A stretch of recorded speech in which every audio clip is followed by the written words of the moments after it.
Deontay Carroll, host of Turn Up the Volume podcast. And listen, today President Joe Biden has signed into law the federal Juneteenth holiday. Well, first of all, what is Juneteenth? Juneteenth is when we go back to 1862, September 22nd to be exact, is when President Lincoln gave the preliminary about the Emancipation Proclamation that was going to free the slaves. It wasn't until January 1863 when it would go into effect.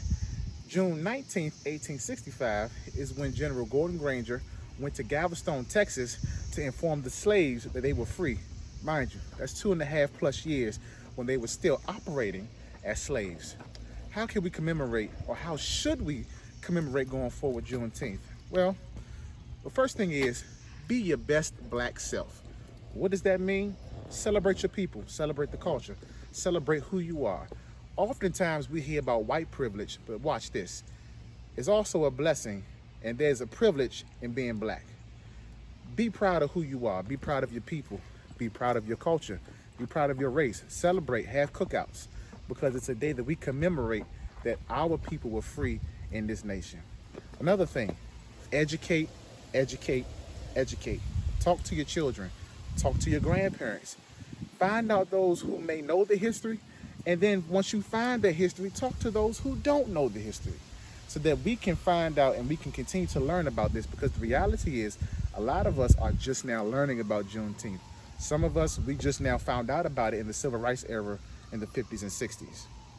Another way that we can commemorate this Juneteenth holiday is to understand that black history is also American history.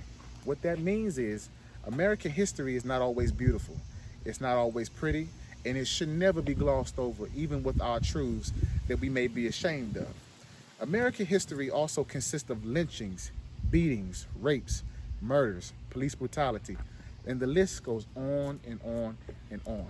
We have to share their history, talk about their history, because you can't talk about Juneteenth without talking about slavery. You can't talk about Juneteenth without talking about lynchings and beatings and murders and rapes and police brutality and the mistreatment of African Americans and people of color. So, happy Juneteenth. Make sure you subscribe to the channel, Turn Up the Volume podcast. I'm Deontay Carroll. Peace. Be good.